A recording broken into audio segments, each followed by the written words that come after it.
What's going on, guys? Welcome back. Droid Live Show on a Thursday today, episode 131. And yeah, it is a Thursday. We just don't have an opportunity to do a show tomorrow, so it's today. Thanks for joining us if you are able to live. I'm your host, Kellen. With me, Tim. Tim, say hi. Good morning, everybody. Tim here. So we're talking basically a recap of the latest rumors, leaks, that sort of stuff. I know sometimes this stuff can get a bit overblown and you can probably get tired of some of it, but it's just like it's that season, right? So Mobile World Congress is coming up here at the end of February, and that's typically around the time when people start releasing their new flagships for the coming year or for the new year. And so there's just stuff everywhere. Galaxy S8 rumors, LG G6 rumors. We got all sorts of Android Wear watch rumors, which is funny because it seems like just a couple episodes ago we were talking about how Android Wear feels like it's dead, but it's clearly not. It seems like there's going to be a new wave of stuff. Hopefully it works out the second time around. So anyway, there's a lot to go over.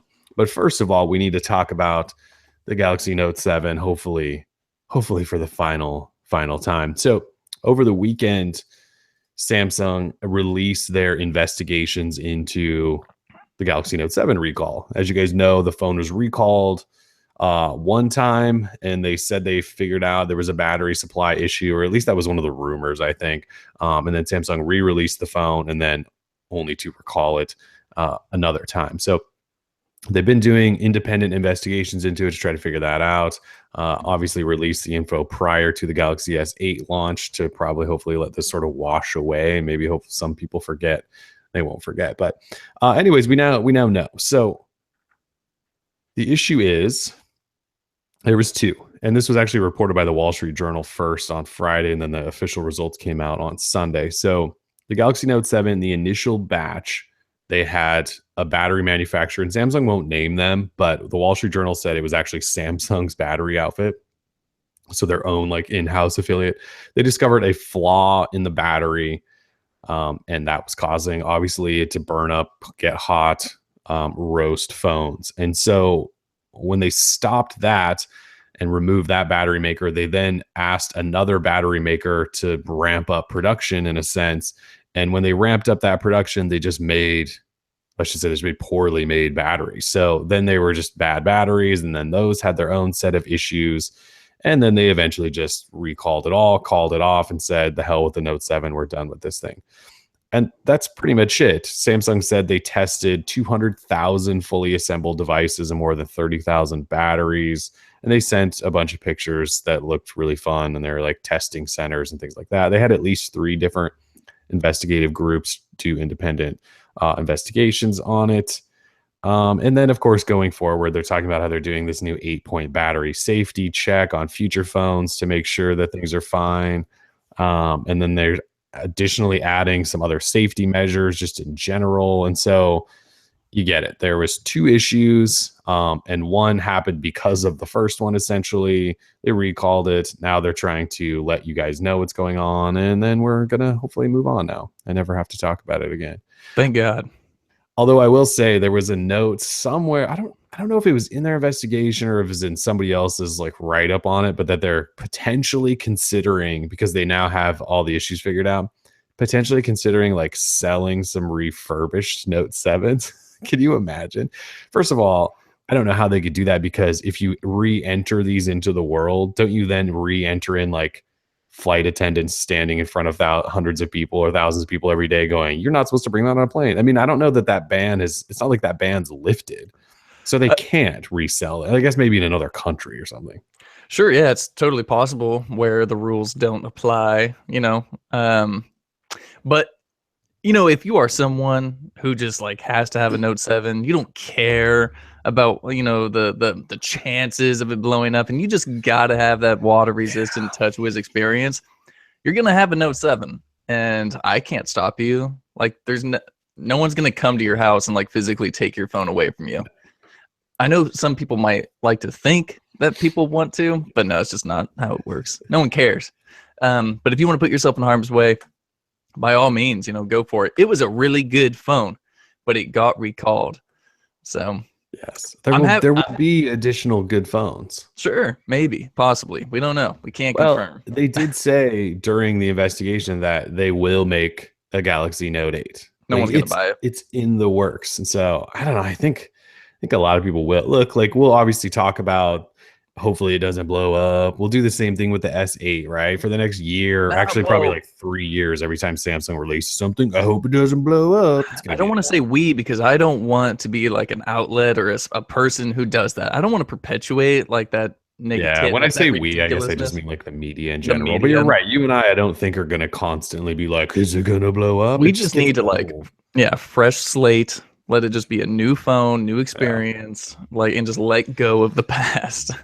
I agree. I'm ready. I'm so ready to move on from this stuff. It's just I just don't care anymore. And maybe that's just me putting too much trust in Samsung, who already sold us two separate recalled phones that were not safe. But like I assume they're going to get it right because they probably can't look, they could afford to get it wrong again, but they probably don't want to deal with that Sure. again. Yeah, So yeah. The recall process in and of itself was so ridiculously over the top. Like for yeah, some people, in terms of returning it, getting a new phone, like totally ridiculous. It should have been way smoother. But I'm just happy it's over. But again, I'm also not exactly happy with the findings themselves. Uh, like I know they've got tests and all this stuff, and it was very well presented. It just mm, seems a little too like corporate and not human enough. Like it's a little robotic, and I'm not feeling like I'm sure Samsung is deeply concerned and sad about what happened, but like I just don't get that feeling. Like what are yeah, they gonna do? But we'll see. they're going to The, do an 8-point test and that's it. an 8 8 point point test, like my safety car's got more test. than an 8 point safety test. Like what is that about? So their Um, 8-point safety test is a durability test, a visual inspection. Oh God. what the They're what? gonna do an X-ray, a charge and discharge test, a TVOC test, whatever that is, a disassembling test, an accelerated usage test, and an OCV test. Yeah. The visual inspection, though, that's gonna be the one. That's gonna be the one that saved everybody's life for Yeah. sure. So that's what they so yeah, the presentation was it was obviously dry and it was purposely dry, I think, because they sent out all their different investigators and they sort of presented their stuff and look, they were testing batteries, so it's not like this is actually exactly exciting stuff. um I guess I don't know what I wanted to see from it. It didn't really move me. I didn't really have a big reaction to it. Like this stuff had leaked, a couple days before. I get it. They had terrible batteries, and I guess I'm just hopeful that they will not let this happen again. Maybe that's putting too much into them, but Yeah, I mean that's why we need a complete transformation of like the mobile battery lithium ion industry. I mean, it's clearly these cells are just not stable. We're pumping way too much capacity into these things. It's time to switch to solar or wind for our something mobile devices. something outside of lithium ion would be nice. Yes. Yeah. So anyway, Note 7 investigation done, over with. We know what happened. And Galaxy Note 8 is coming. They said no. Everybody loves this thing. People are signing up like crazy to get on the list for it. And I don't know if that means, like that end of August release like they've done in the past, but maybe. If anything, it'll just be before the end of the year. I don't know if our whole schedule is pushed out forever now, because the Galaxy S8, which we'll talk about in a minute, is coming later than normal. But yeah, that's the Note 7. I'm so glad it's over because like All leading right. up to the release of this investigation, it was like leak after leak. Like, this is what's happening. No, this is what's happening. No, this is what's happening. We're We've been talking about talking about it for what, since October, something like that is when it like yes. officially died or whatever. But it's been a long time, and we got Everin in the chat saying he's still waiting for a Note 7 replacement. Um, I guess like he just means not actually a Note 7 replacement, but like a replacement device for the Note 7. I'm hoping. Hopefully that doesn't mean you're hanging on to it because nothing is as good and you're one of those guys. Yeah, come on, dude, just let it go. There's a lot of good phones out there. Grab a Pixel. Pixel's good. Yeah, and just well, if you can, you can't even get a hold of those mostly. OnePlus 3T. There And you they're go. Get a shipping OnePlus immediately. 3T. They're shipping immediately. And then when you're done with it and the Note 8 comes out, just sell it. You'll be fine for the next few months. So those things keep the resale value surprisingly well, I've found. Yeah, which is actually kind of odd. Yeah. All right. People really like OnePlus. I do. All right, so anyway, let's move on from Note 7. Let's get into the rumors. So Galaxy S8, Galaxy S8 line, since there's obviously going to be more than one phone. There's a whole bunch of stuff. But one thing that came out of the Note 7 stuff was that Samsung confirmed that the Galaxy S8 will not come to Mobile World Congress at the end of February. Essentially, they need more time. They probably want to do some extra testing and all that stuff, or at least tell us they're doing extra testing so we feel better about it when it finally does release. And so we don't know exactly when, but we've had multiple reports suggest that potentially unveiling at the end of March, then on sale mid-April. It's probably safe to say. So let's see the latest in leaks. Well, we are pretty sure two sizes, just like in years past. Though both are supposedly have an edge like curved display. So we won't have an S8 and then an S8 Edge because they're essentially both Edge models in a way like the Note 7 was, right? It had an edge and we didn't call it a Note 7 Edge. So that's just the future of Samsung displays, is a curved edge display. We're now calling it an infinity display because it takes up essentially the whole front of the phone, top and bottom bezel, super, super minimal. In fact, they probably can't even get a logo on there. It's so tiny. And then edge to edge completely. There's almost no side bezel. Although we'll see how that works and looks.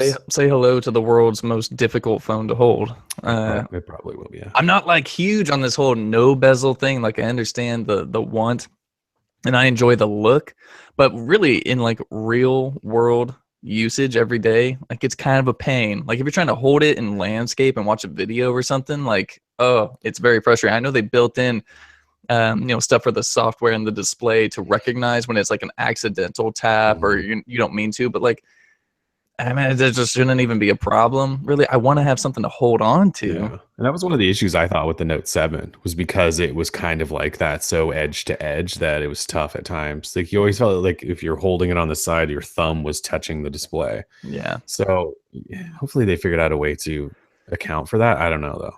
We shall see.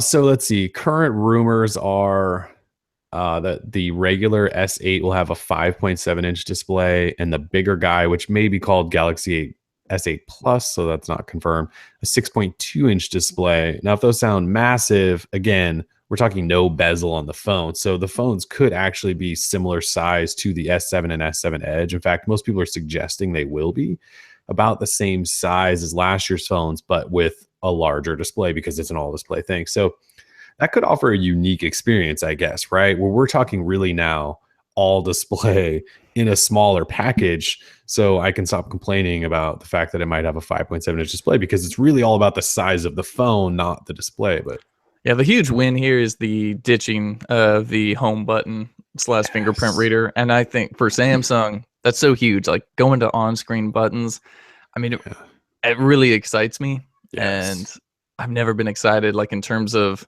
getting a Samsung phone because I always find myself in the off season when we aren't reviewing phones left and right.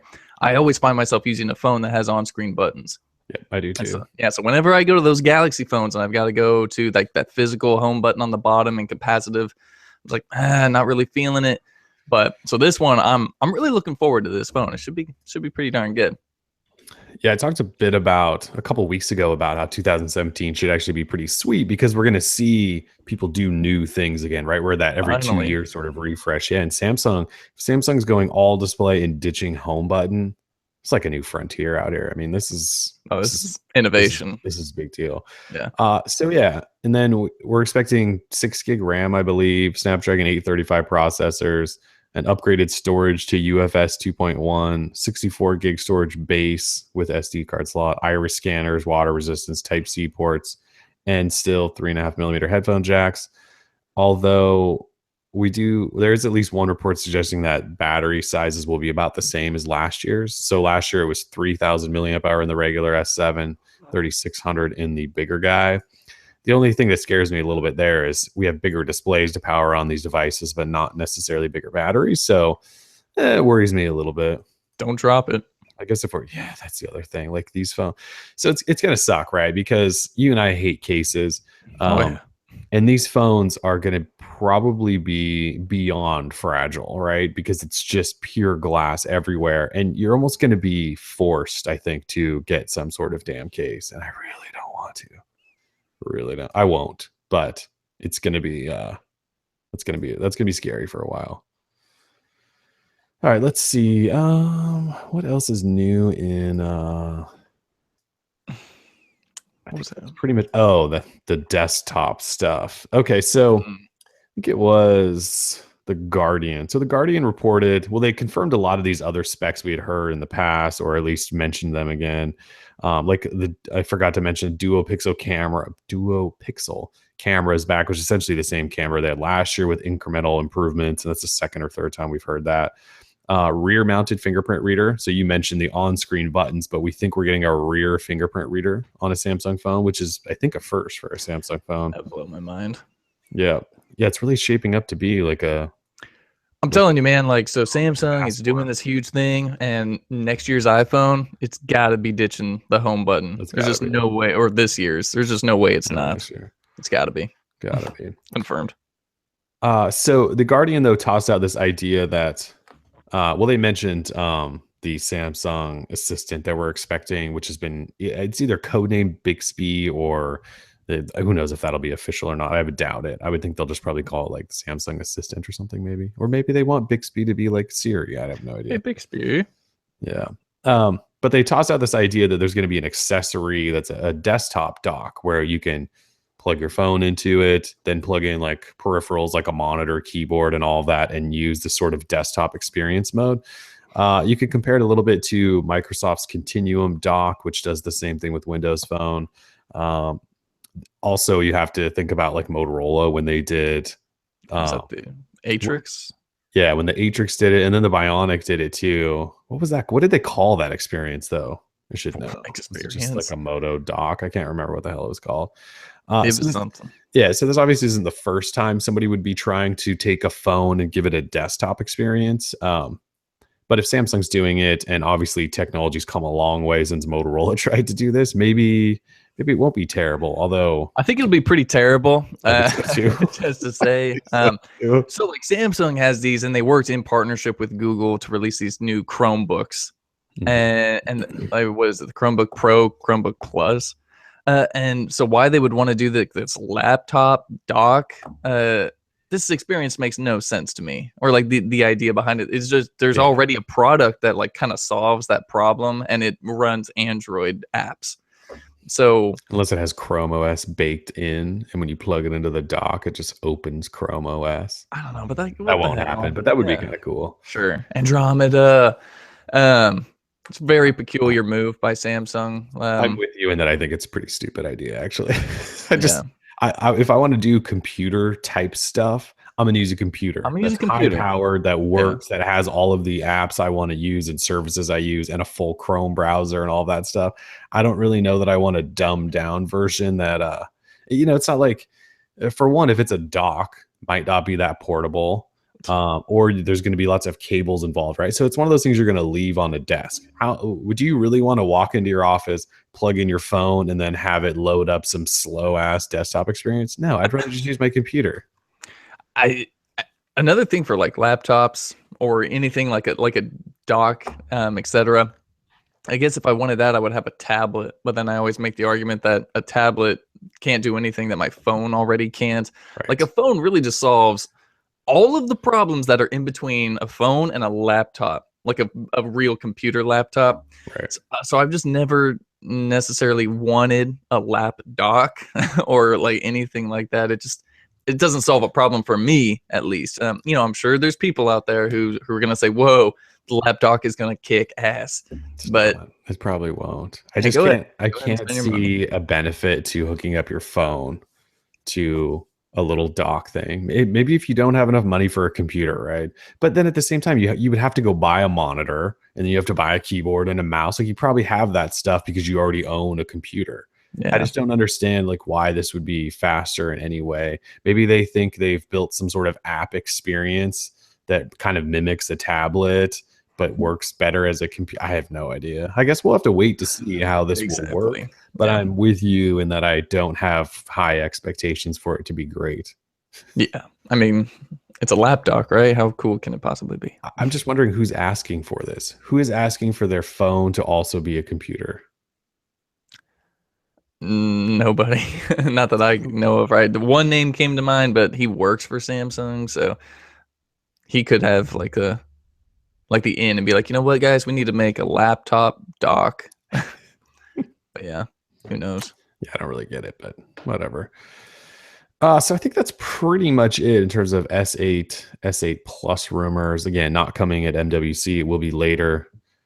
And that's also potentially partly because of the Snapdragon 835, right? So in just the last few days, we've heard HTC mention that their U Ultra line doesn't run a Snapdragon 835 because the 835 is not ready until April. LG G6 rumor, which we're about to talk about, suggests the same thing, that no 835 in the G6 because they want to get it out now, and the 835 is just not ready. So while Samsung, we're talking about them doing extra testing and all of this stuff, it could also be that maybe the 835 is just not ready and Samsung has to wait on that because they don't want to just slap an 821 in there. They want to do the latest and greatest. Good move, Samsung. Like you're smart, you know. And but the thing is, they probably have like the money maybe to wait. Like they don't have another quarter.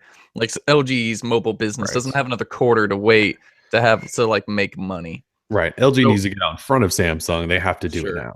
But they're making a mistake. Like long term, I think they're making a mistake. Like when we go, what was phone of the year in 2017? Like the G6 may not win because it has an 821 and not an 835. You know, that's just my opinion. I sort of agree. And I know a lot of people will go, well, wait, I have a Pixel and it runs an 821 and the OnePlus 3T does, and it's fine and it's a really good phone. And I don't know that anyone's saying that the G6 can't be a really, really good phone with an 821. It's just hard to give a company praise for using the previous year's processor in the new year in their flagship of the year. Right.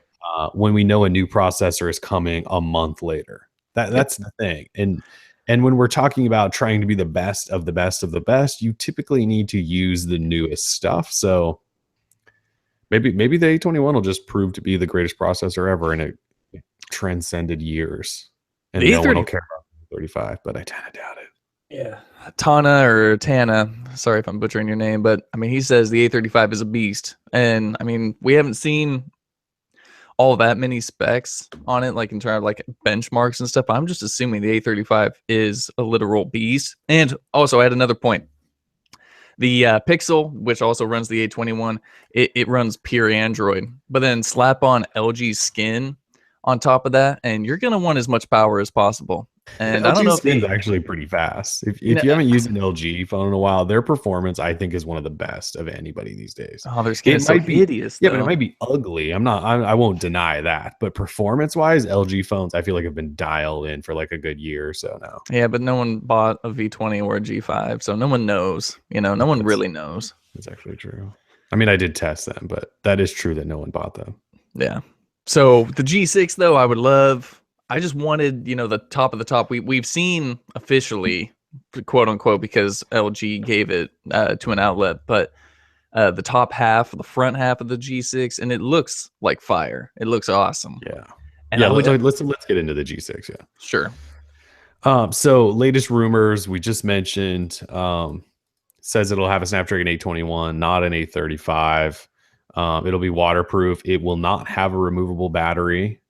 So rest in peace forever, removable batteries. Oh, my cat is. Wow. The door's open, kitty.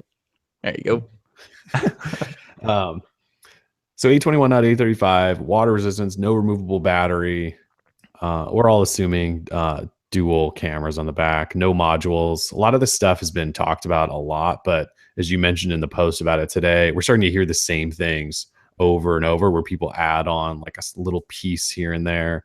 We know it's going to have a quad HD LCD display because LG actually announced that already. And then, yes, you said we did get the top half of the picture, and we also know it's officially coming at MWC. LG sent out save the dates. They've told us to like personally, like, yes, save the date. Here's an invite. We're going to host an event. So it will come at MWC. Yeah, let's talk about that picture though. So The Verge posted a picture of the top half of the phone, and it looks pretty good. Yeah, it looks really good. It actually looks a lot like a Samsung device with the metal and the glass and all that. I was sort of trying to compare it to one of the Note devices because that's the one of I think it was like the Note 4 or the Note 5. It reminds me a lot of that. But at the same time, it's got these round corners with the display and not like 90-degree angles. Yeah, which is interesting. Very peculiar, Yeah, but I could feel that. Like it's yeah, kind of cool, something but different. yeah, something different. We'll see. But I mean, that was the first thing that really stuck out to me was those curved corners, those round edges Yeah, it certainly looks like the most premium LG phone they've ever made. Like ever made. Yeah. it's metal and shiny. The front, yeah, with the curved display, it certainly also looks more, I don't want to say less bezel, but right, like there's Definitely not less a bezel. ton like in the past LG phones have had pretty large chins and things like that. But LG was pretty good for a while at making not very much side bezel.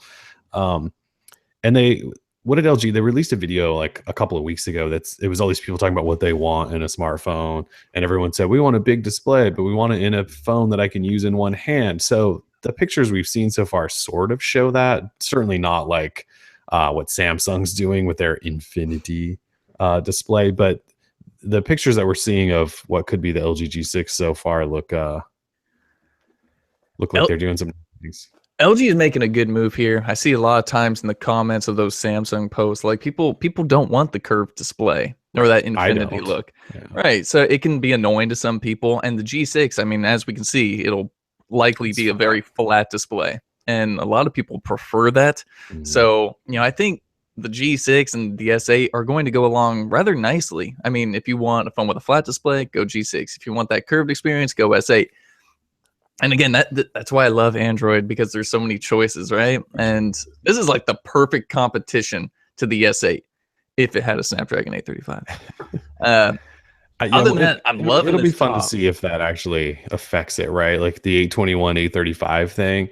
Because at this point, everyone is trying to push out phones before Samsung because Samsung is waiting on the 835 or whatever they're doing. Um, and so we'll get to see, I guess, if consumers actually care about processors.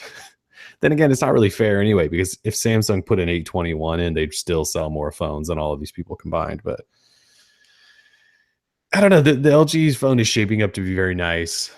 And maybe you and I shouldn't care so much about an 821, but it is kind of hard to get super excited knowing it's running a processor from last year. And that's just because we talk about new phones all the time. But you're not paying attention. You're typing or something. No, G6. I was listening. I didn't want to interrupt. Yeah. I just don't know that we should. It's really fair for us to be so critical about all these 821s, but it's just hard when you. It's completely fair to be critical, dude. Like that's what we do. We need to be critical. And I know mobile Gotta take a processors are side. so good still to this day because they're Eh, just that good. But we're talking about the latest and the greatest. And when it's your new phone for 2017 and you're not using the latest and greatest, and then the guy who's still kicking your ass is using the latest and greatest. Not eh, only that, you just had like one of your worst years in history with the G5 and the V20. You got to come and you got to bring it. And using the 2016's A21 is not necessarily bringing it. Sorry, just saying. Yeah. They could really market this thing to nerds, knowing like Android nerds love the latest and greatest. I mean, if they would just wait the month, right? So the latest report said if LG would hold off until April to release it, they could use the 835. But they want to beat Samsung to the market. Oh. Beating them to the market is not necessarily like should be the number one priority. Having a better device should be the number one priority. So I think it's a miscalculation on LG's part. This is not the first time I think they've made a miscalculation, LG friends. But I don't think it's the end of the world. I just think they could have done better. Maybe could have thought this out a bit harder in the boardroom meeting place and just been like, you know what? Maybe we just wait another month, right? We're already in the red with our mobile division. We might as well just wait another month. But mobile division, it's really rough right now. yeah, it's hurting. Thank God they make really good TVs and dryers and stuff. So yeah, They do make lots of good other stuff. Yeah, it's true. Yeah. Well, we'll see really soon if people care about the latest and greatest processors. I think one of the problems is when you're talking about flagship phones, a lot of times that is what we talk about.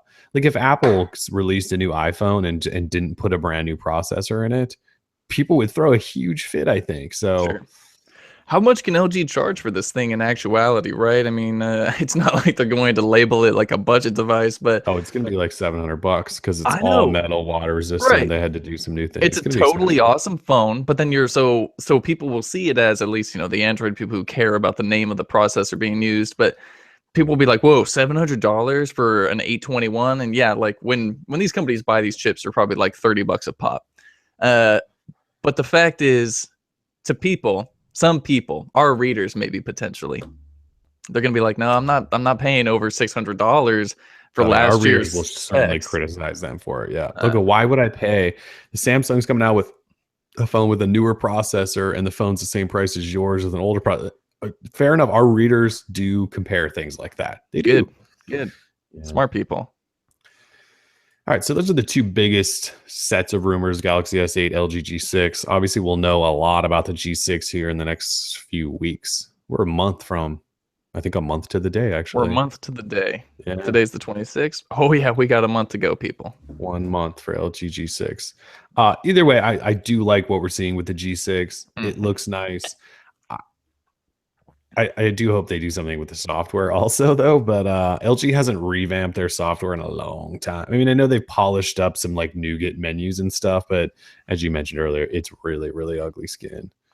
It Samsung's is. has gotten quite a bit better. LG's has not in terms of looks.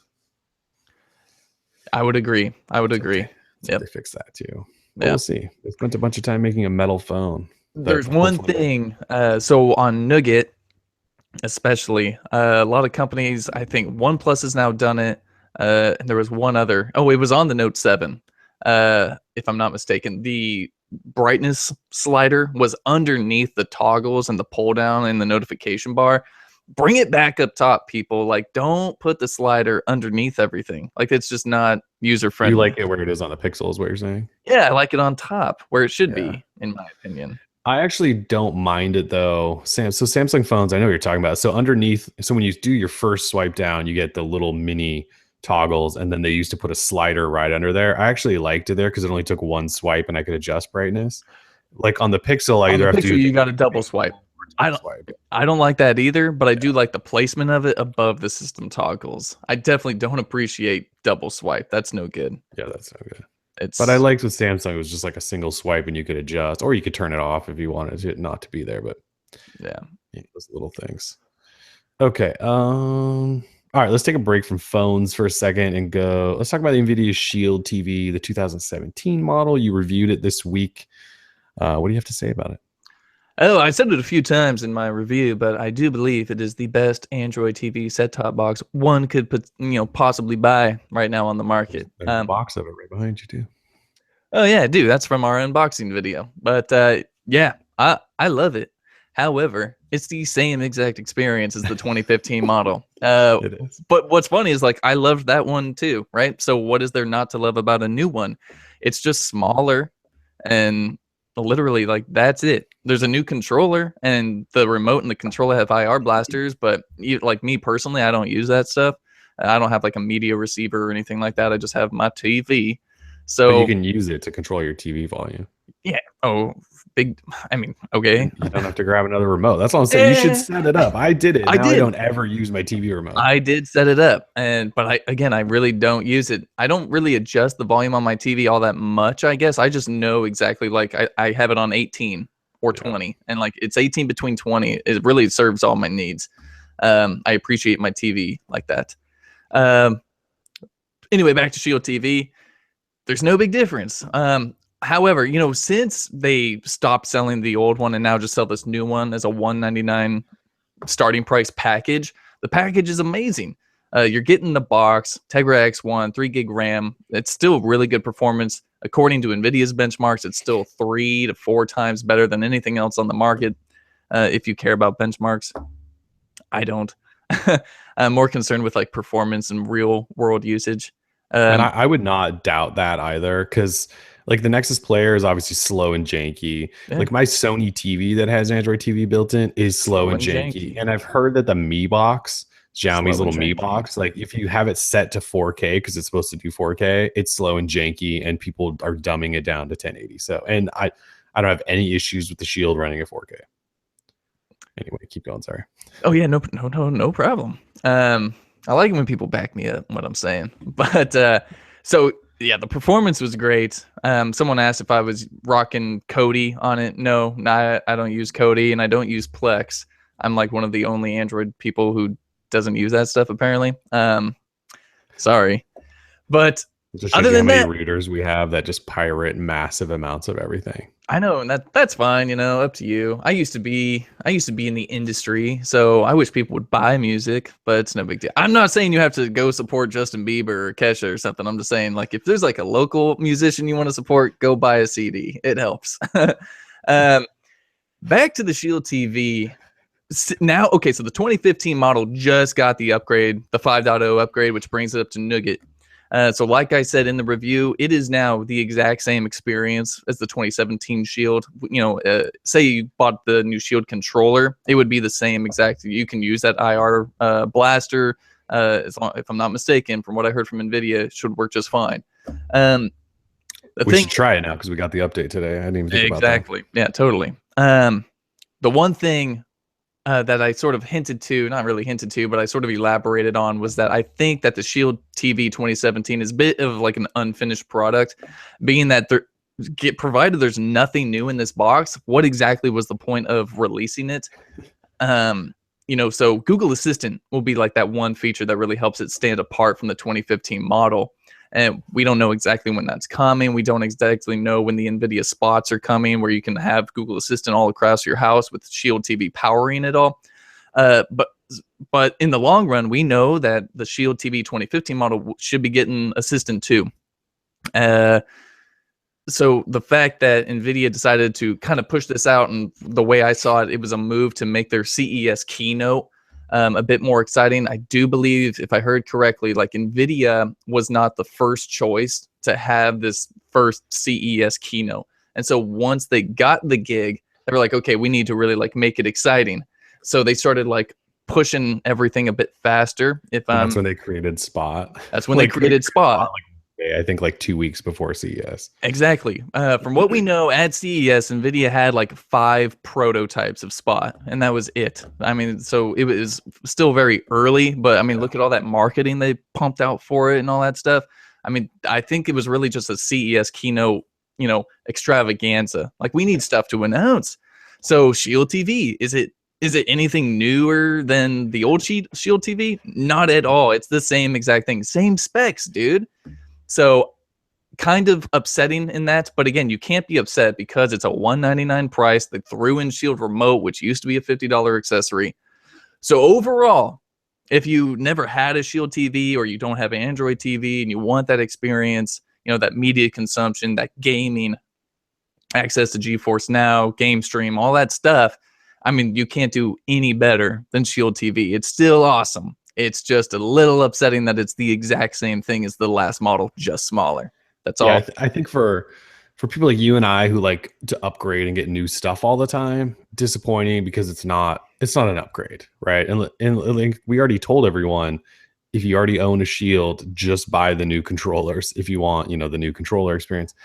But I think NVIDIA sort of knows that. I think they even mentioned it to us in one of our meetings, like, we know it's not really different than the old one, but we're just trying to reach new people. And so we're kind of refreshing. Maybe I'm just interpreting that way, but like, I don't think they're even targeting you and I, right? They're not saying you guys come buy our new Shield. They're just saying everyone else who hasn't bought this thing already, look, it's an even better deal. We gave you new controllers, all that stuff. It's just weird for you and I, because we like new stuff. Like, it's supposed to be the new Shield. Like, where's the upgrades?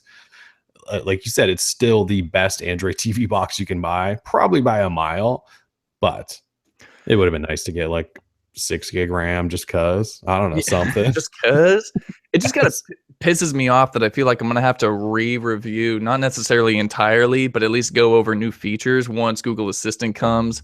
And because the remote and the controller, they have always listening. So like if you want to talk to Google Assistant, and your remote is like sitting on the coffee table and you're lounging. It's like, hey, Google, show me movies, only new ones. And it's got the conversational mode and all that. I mean, it's going to be like a whole new experience. So damn you, NVIDIA, for making me like review the same thing as I did in 2015 and then have to like redo it. Like once Google Assistant comes, it's just like annoying. Yeah, I also was sort of hoping that, nitpicky. and this became clearer at CES as the week went on, right? Like they announced it and they said Google Assistant and Android TV. And I think initially we all thought when it was shipping within a week or so that it was going to come with Assistant ready to go and it was going to be just the first one. And we were going to use it for 6 months before anybody else. And then they were like, well, no, Assistant's actually not ready. And it'll be in a few months. And then when that happens, who knows how long like the new Shield will even have an exclusive on it. It is supposed to get it first, but it like, is it going to be 2 weeks and everyone else is going to, you know what I mean? So that was one of the biggest announcements, except we don't even know when that part's coming. Yeah, here's another point. How crappy is the Android TV set-top box market when NVIDIA can release the same product they did in 2015 and still have it be called the best product on the market? Yeah. Like, what a joke. Get it together. Xiaomi or Google or whoever else is making Android TV boxes. I feel like I should test that new one, the Air TV, because I think it has decent specs, doesn't it? No. It doesn't. Looks like a little kid's toy. Something you'd see in a hotel room. I don't know the specs on it right off, processor-wise. Oh, I just Googled Air TV and TechCrunch review says Dish Air TV set-top box is half baked at launch. Oh, crap. Well, yeah, I probably won't be getting that then. That's too bad. Yeah, it's too bad. You know, and the biggest thing I can take away from the Shield TV was that the controller is just so much better. So I'm using the new Shield controller to play No Man's Sky or Never Alone, other games, Doom, etc. And then in my bedroom, I still have an old 2015 model with the old controller. And dude, it's like night and day. You go from this like 20% smaller controller that feels super ergonomic in your hand to the big fatty controller that is NVIDIA, a big fatty too, yeah. It's a big fatty. NVIDIA even said they were embarrassed to launch that thing. They did tell you that. Yeah, we're kind of embarrassed of it. Kind of embarrassed by it. So yeah, when you're listen up, if you own a Shield TV 2015, you don't want to upgrade because it's the same exact thing, just get a new Shield controller. It's like $60 on Amazon. You'll have it in 2 days if you got Prime. Just do it. It's super sweet. The new controller is legit, and it'll work now that 5.0 upgrade is available to you. So the 5.0 update is rolling out right now. Like we posted that it was coming today and people started getting it. I ran upstairs to the one that's on my bedroom TV, and yeah, it had already downloaded. So yeah, that's because that's how NVIDIA rolls, man. When they say something's rolling out, this ain't some batch stuff. Like release it to all. It's wonderful. They open the floodgates. They did. Yeah. So yeah, very cool. Anyway, so yeah, Shield TV. If you don't already own one, you should consider it if you want an Android TV box. It's the best one. If you already own one, you don't need to buy one. Just go buy the new controller if you want a new controller. All right, let's talk Android Wear watches. It's kind of crazy, right? We really were just talking, I think, about how Android Wear feels like it's dead. And who knows what's going to happen when Android Wear 2.0 rolls out and all that stuff. But it seems like a lot's happening now. Although I will say we have no new news of a new Motorola 360. So that's a little bit disappointing. But the biggest news, though, is 2 reports about LG's upcoming Android Wear watches. The first was from VentureBeat. And they essentially said that LG has teamed up with Google, so you could kind of consider these 2 watches to be sort of like Nexus kind of watches. I mean, I think they're going to be LG branded, but they're going to be sold obviously through the Google store. But apparently LG worked with Google, so think of it kind of Nexus-y. Watch Sport and Watch Style are the 2 names, and now these were rumored months and months ago. So we're now just finding out more details because we think they may launch as early as February 9th or 10th, which is only a couple of weeks away. So anyway, VentureBeat says that Android Wear 2.0 should come out on February 9th. And the next day, well, I should say, and as they unveil 2.0 officially, they will also show off these 2 watches and then put them up for sale the next day. At least that's what this report suggests. So That's only a couple weeks away, and we could have two new Google LG watches. So the Watch Sport is the higher end of the two and bigger, with a 1.4-inch essentially round display, 768 megabytes of RAM, 4 gig storage, and a 430 milliamp hour battery. That actually sounds like a decent sized battery for a watch. Yeah. Watch style is the smaller guy with a 1.2-inch display, lesser RAM, same storage, smaller battery. The Watch Sport will potentially have an LTE option and GPS. They should both be mostly water resistant at IP68, IP67, and then obviously Android 2.0, Android Wear 2.0. Then we also got a new picture. Smacked my mic. Sorry about that. We also got a new picture. I believe it was Techno Buffalo posted this like really tiny sort of low res picture of the two next to each other. And they actually look like pretty nice watches. This Watch Sport, if this is correct, certainly looks big. I mean, it looks like a big sort of sporty style watch, Sure. with pushers up top and bottom next to the big crown. Oh, I forgot about that too. VentureBeat says that the crowns will be sort of Apple Watch-esque in that you can spin them and use to navigate. What does Apple Watch call those? What is the crown called? Digital crown. Is that what it is? The digital crown? Something like that. So anyway, these two watches look fairly nice, although one does look You're quite tripping. large. Yeah. Well, not only does it look large, it looks boring, and it looks like any other. It looks like a basic Starbucks Android Wear smartwatch. But see, I like super simpler boring. watches than like, What? weird ripply Reese's peanut butter cup bezels and crap like that. I don't know that I want all that stuff. What are you talking about? I'd rather have a simple minimal watch.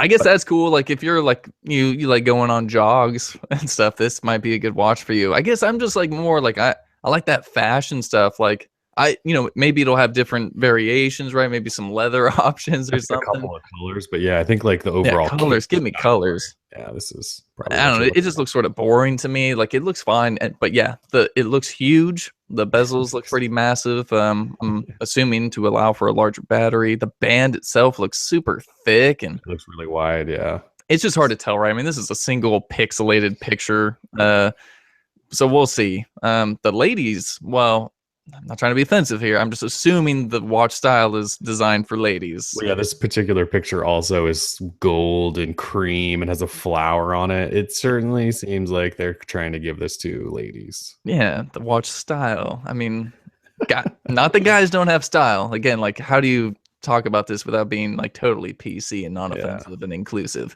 But I kind of dig the look of the watch style, maybe a little bit more. Maybe I kind of like a more classic looking watch, whereas the Sport definitely has that sport look.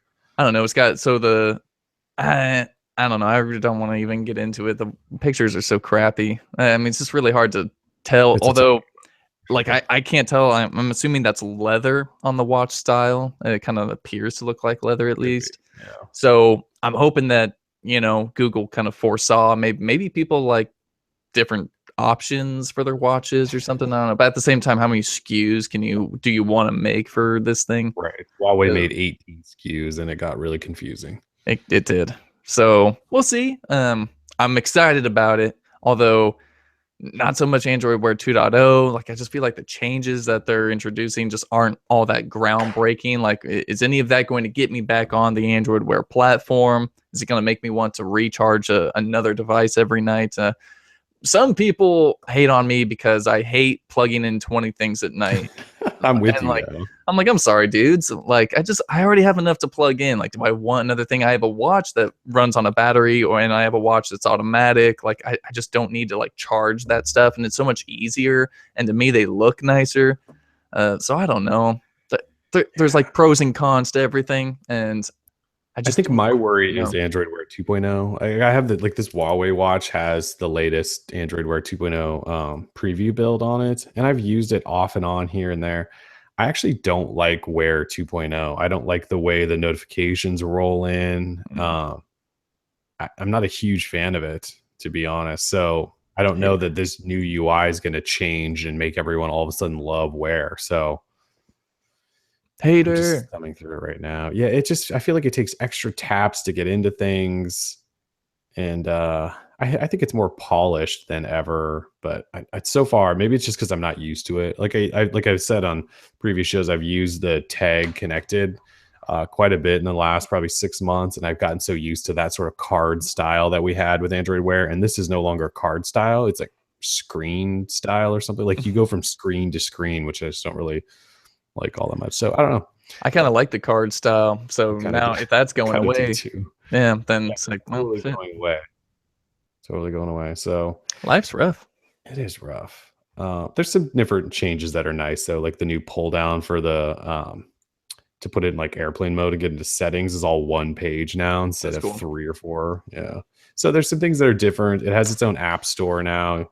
These new watches will obviously have NFC, so you can make payments with them, which will be kind of a big deal. I use Android Wear or Android Pay all the time. And if I could do that with my watch, I would actually do that. That was one of those things I liked about the Apple Watch is that they had the payment functionality almost right away. And in order to do that on Android, you had to have a Samsung Gear S watch, which I'm just not a big fan of.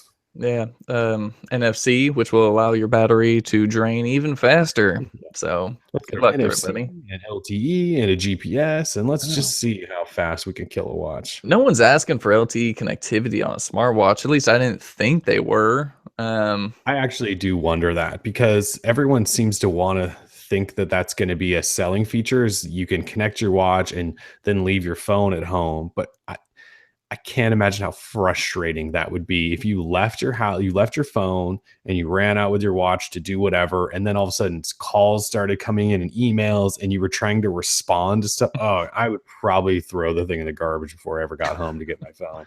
Yeah. That just sounds like a terrible experience. So yeah. It's not very intuitive. Either way, LG and Google have supposedly teamed up to make these, and we could see them in the next couple of weeks, which is kind of crazy. 'Cause Crazy. That's February 9th and 10th is not very far away.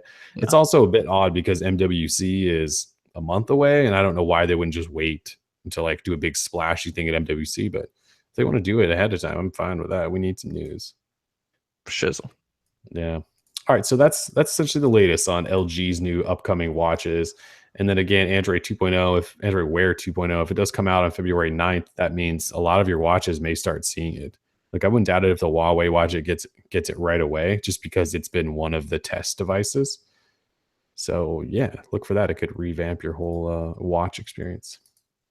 In related Android Wear news, HTC said, well, their chief of their phones and wearables division, he said in an interview that they are not making an Android Wear watch, and he said that shortly after a whole bunch of pictures had floated around that looked like maybe Under Armour and HTC were making a watch together, and he basically shot that down, said no, we're not making a watch, at least in the near future, maybe ever. He said even Apple can't seem to be selling a ton of these things so far. No one seems to really be jumping on board with watches, and so don't expect an HTC Android Wear watch anytime soon.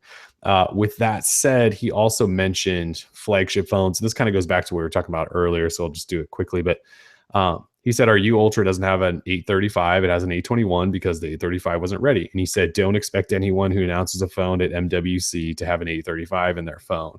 And then he also added, but when the 835 is ready, we will have a new flagship. So if you're an HTC fan, yeah, it seems really stupid.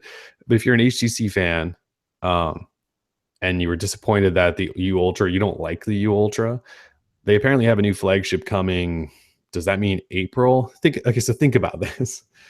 If what he's saying is correct, that when the 835 is ready, they will have a new phone ready, and Samsung is potentially going to release these in April.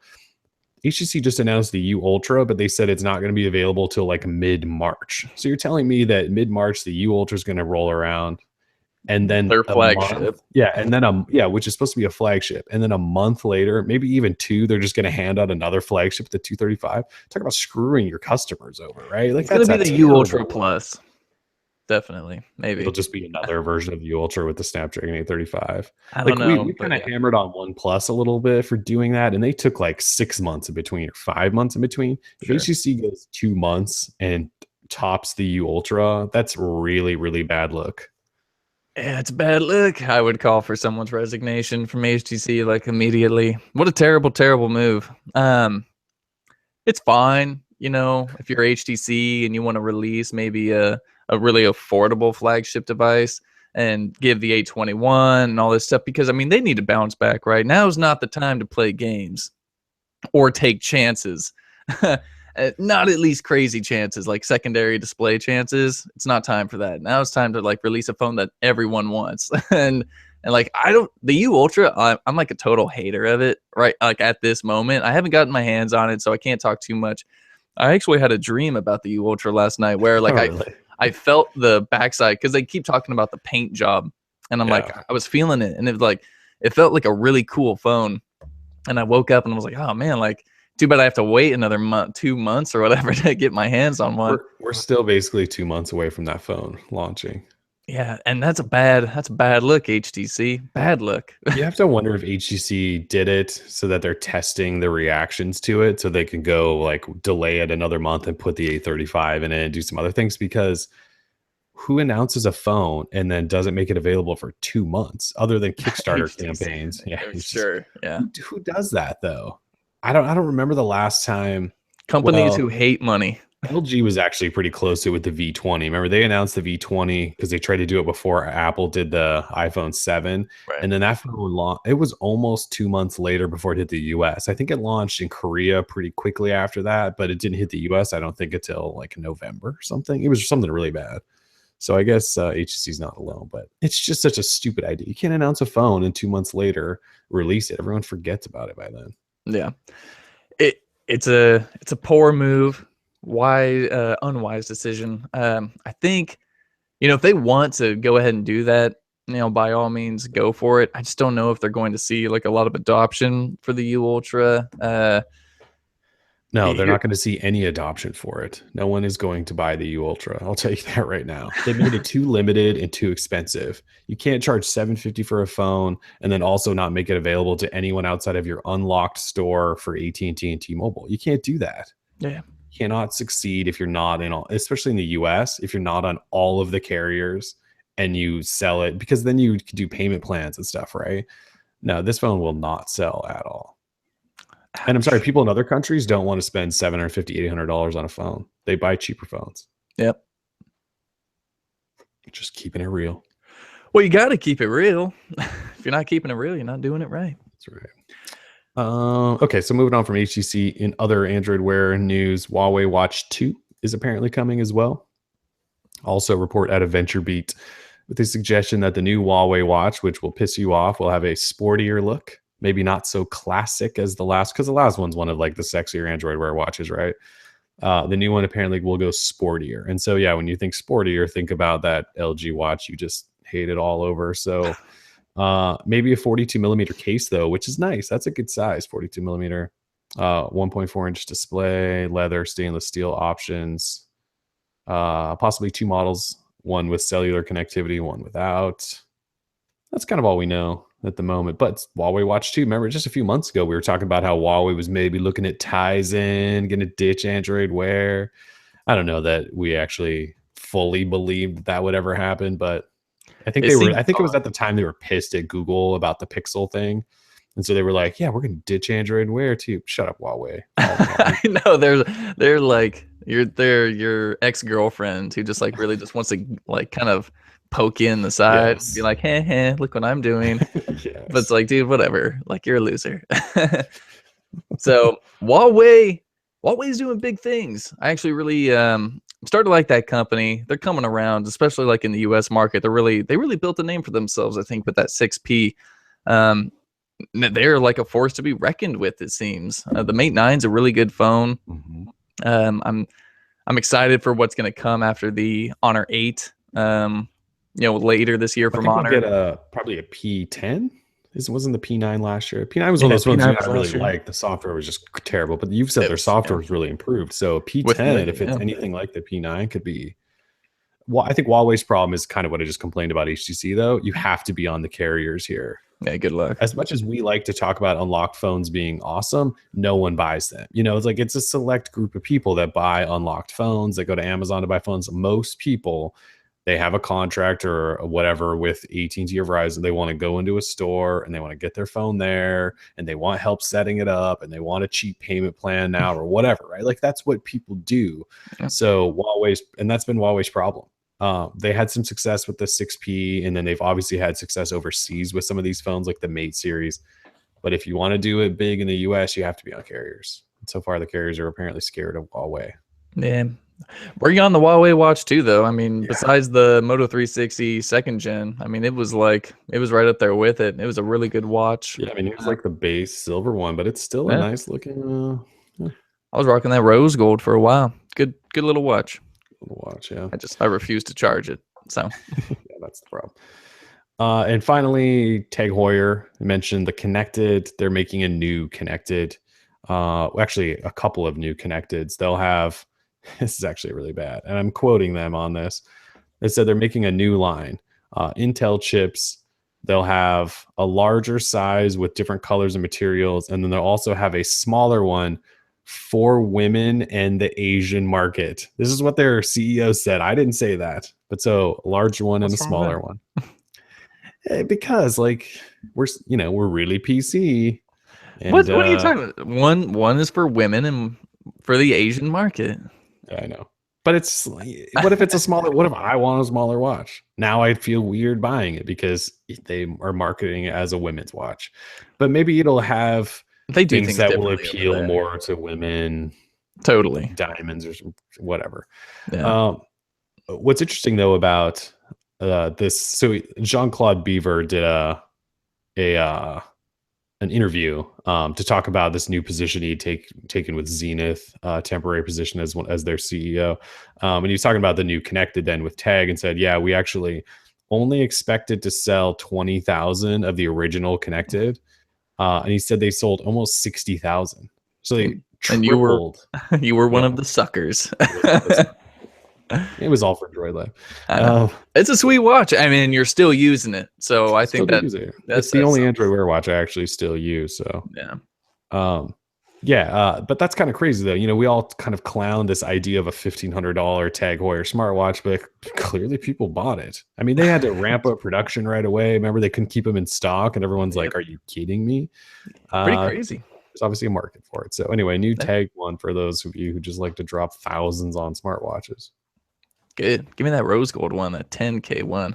I'm saving up. Right. I forgot that they made that. Yeah, they made a $10,000 rose gold version. So awesome.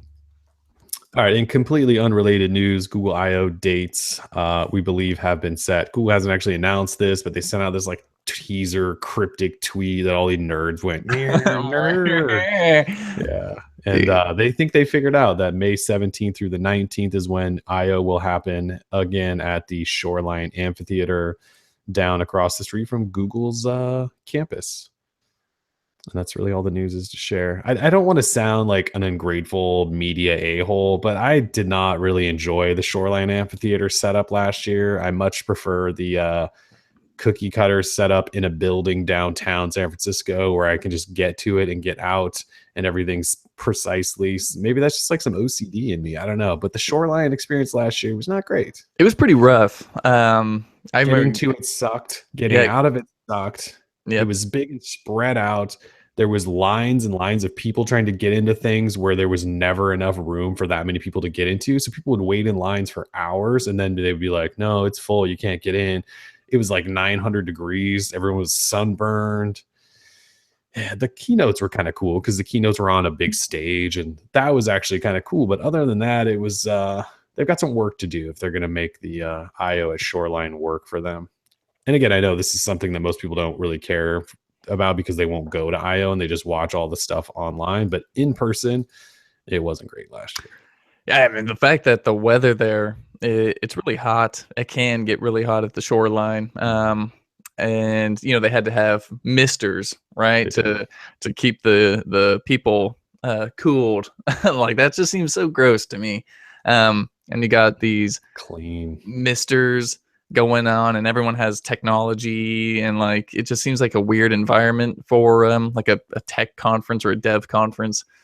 It's just weird, but It's closer Sweaty to home for nerds, Google. Cheeto dust, and Mountain Dew everywhere. Yeah, and I didn't want to say the whole sweaty nerds part, but yeah, totally. That's exactly what it is. I like I making love fun of nerds, though. I am part nerd, so I Yeah, can make makes sense. anyway, so it'll be back there, same spot. We think Google hasn't actually acknowledged that, but the cryptic tweet that got decoded certainly points to that. So mark it on your calendars. One benefit though of Shoreline is it's a bigger venue, and so I think they did allow a whole bunch of more people last year than they were able to accommodate at Moscone Center. So for developers, it's actually a big deal because they can actually go to I/O now, and it's not such a pain in the butt. Yeah, breaking news. Ed Leaks just posted a supposed image of the Galaxy S8 with the rear-facing fingerprint reader, single camera, USB Type-C, bottom-facing speaker, 3.5 millimeter headphone jack, and it's curvy, just like last year's. Looks nice and curvy. Nice Is and that curvy. fingerprint reader way the hell up there by the camera though? Yeah. Get out of here with that. I can't reach that. Yeah, well, now you're going to be accidentally pressing on your camera lens, your Yeah, you can have glass, a and getting it dirty all camera lens nasty. forever. That's a bad move, Samsung. So you got to put it right in the middle where your Yep. finger always is. Yep. We'll be posting that up later, folks. Don't worry. Yeah.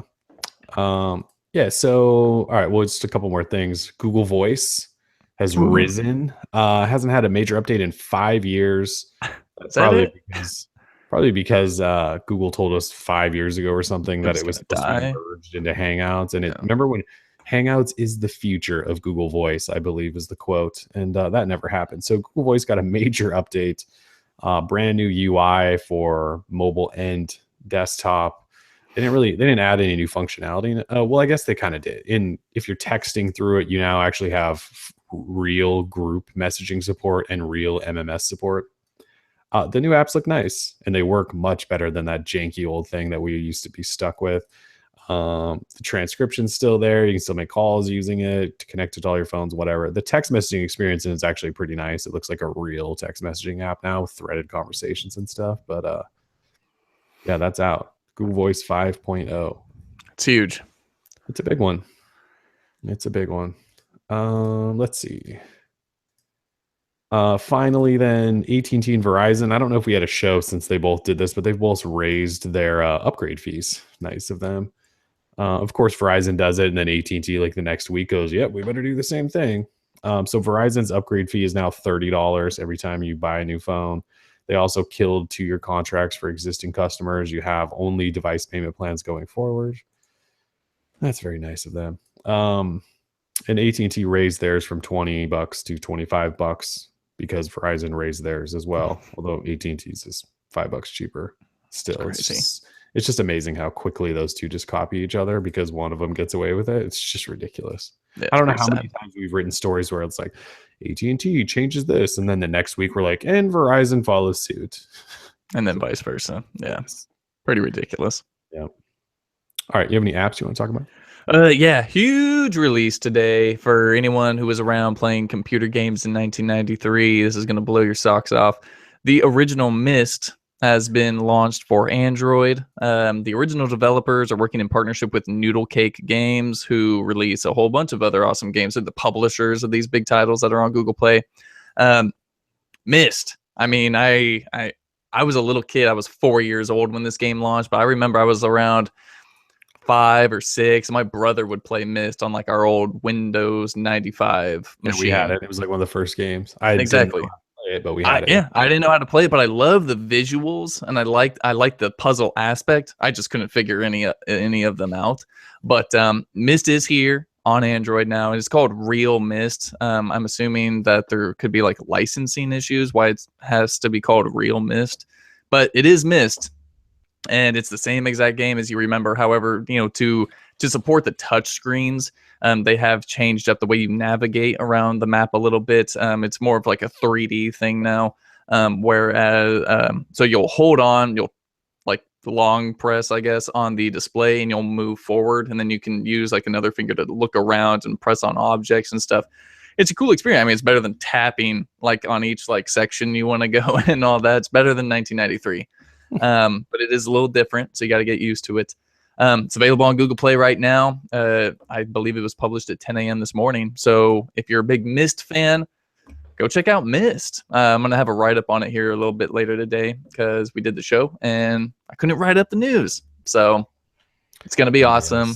Yeah, Mist was really one of those games where we had, and I had no idea what I was doing. I remember just like walking around and not doing anything. Yeah, it's pretty though. Like I just remember being like a very pretty game. Yeah, for sure.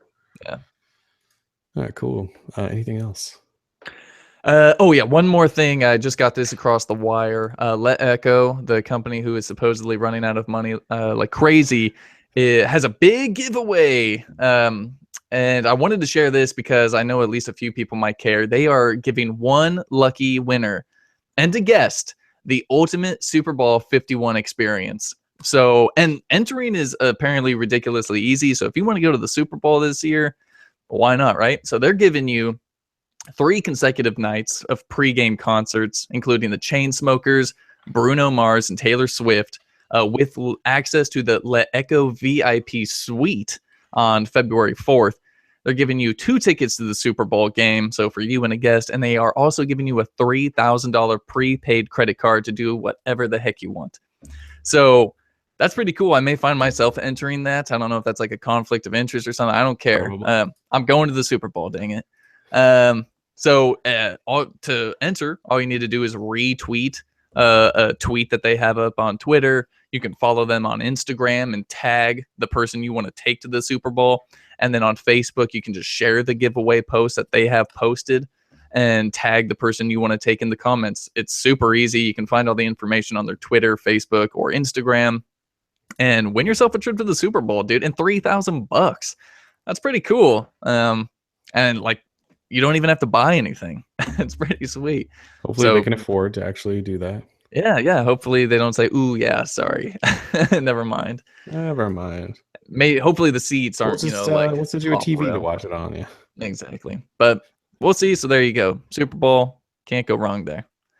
Other than that, I got nothing else. All right, cool. I got nothing else either. So yeah, we'll have Galaxy S8 stuff momentarily on the site. So Yeah. Thanks for joining us on this Thursday episode. We're Droid Life. Peace.